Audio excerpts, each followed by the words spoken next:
Împărăția lui Hristos, gloria templului în profeții post-exilici și perioada intertestamentală. Profeții de după exilul babilonian care s-au întors în țară au făcut ca prioritate centrală instaurarea și administrarea în neprihănire a templului. În Hagai vedem cum evreii care s-au întors în țară sunt preocupați mai întâi cu rezidirea propriilor lor case, în timp ce casa Domnului era în ruine. Cu toate acestea, ei au ascultat mesajul profetului și au venit și s-au pus pe lucru în casa Domnului oștirilor, Dumnezeul lor. Chiar dacă acest al doilea templu era considerat ca un nimic în comparație cu gloria templului lui Solomon, Domnul le spune lui Iosua și Zorobabel să fie tari, pentru că în puțină vreme voi clătina încă o dată cerurile și pământul, marea și uscatul, voi clătina toate neamurile, comorile tuturor neamurilor vor veni și vor umple de slavă casa aceasta, cu referire la templu. Astfel, profeții aveau în perspectiva lor 3 temple: templul din trecut al lui Solomon, templul prezent de după întoarcerea din exil, templul mesianic viitor în care slava acestei case din urmă va fi mai mare decât a celei dintâi, zice Domnul oștirilor, Hagai 2:9.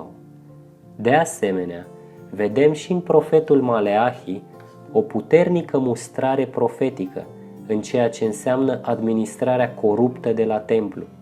Preoții ne socoteau numele Domnului aducând jertfe bolnave, toate aceste slujbe devenind pentru ei un dispreț și o osteneală, datorită lipsei de credință în Dumnezeu ca mare împărat, care va fi înfricoșat peste toate neamurile. La toată această necredință Dumnezeu le răspunde: iată, voi trimite pe solul meu, el va pregăti calea înaintea mea și deodată va intra în templul său, Domnul pe care îl căutați, solul legământului pe care îl doriți. Iată că vine, zice Domnul oștirilor. Cine va putea să sufere însă ziua venirii lui? Cine va rămâne în picioare când se va arăta el? Căci el va fi ca focul topitorului și ca leșia înălbitorului. Din acest templu mesianic, Domnul va curăți pe fiii lui Levi și va judeca pe cei răi din țară. Nelegiuirea este văzută în directă relație cu administrarea coruptă de la templu, preoții plângându-se în necredință că degeaba slujesc lui Dumnezeu la templu. Totuși, Dumnezeu îi reasigură că vor vedea din nou deosebirea atunci între cel neprihănit și cel rău, dintre cel ce slujește lui Dumnezeu și cel ce nu-i slujește. Căci iată, vine ziua care va arde ca un cuptor, toți cei trufași și toți cei răi vor fi ca miriștea. Ziua care vine îi va arde, zice Domnul oștirilor, și nu le va lăsa nici rădăcină, nici ramură. Maleahi 4:1.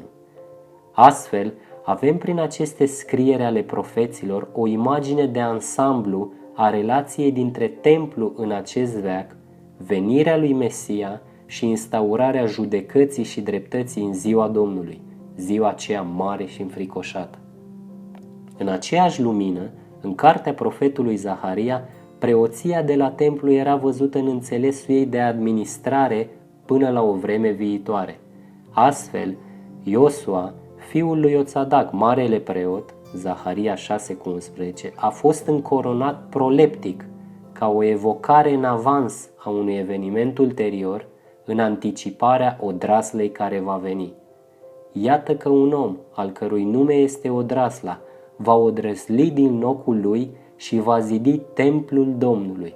Da, el va zidi templul Domnului, va purta podoabă împărătească, va ședea și va stăpâni pe scaunul lui de domnie, va fi preot pe scaunul lui de domnie și o desăvârșită unire va domni între ei amândoi. Zaharia 12:14. Chiar și în literatura intertestamentală vedem scris în cartea Sirac cu referire la Ierusalim, templu și restaurarea împărăției lui Israel. Ai milă, Doamne, de poporul Tău care se cheamă cu numele Tău, de Israel pe care l-ai făcut asemenea unui întâi născut. Ai milă de cetatea Ta cea sfântă, de Ierusalim, locul odihnei Tale. dă mărturie și împlinește profețiile ce s-au făcut în numele tău.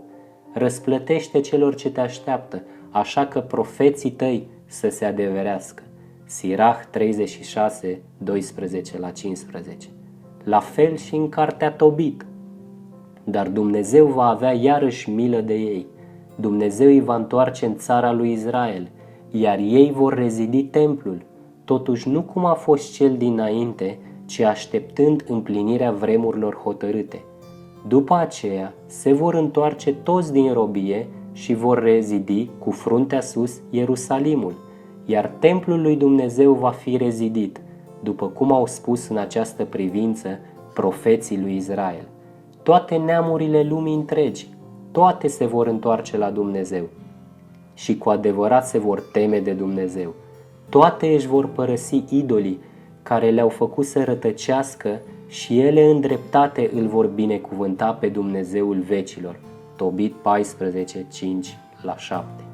Ca unii care suntem dintre neamuri, care în trecut eram fără de Hristos, fără de Dumnezeu în lume, fără drept de cetățenie în Israel, străini de legămintele promisiunii și fără de nădejde în lume, Efeseni 2, să ținem fără șovăire printr-o purtare sfântă și dreaptă și să nu părăsim încrederea noastră pe care o așteaptă o mare răsplătire.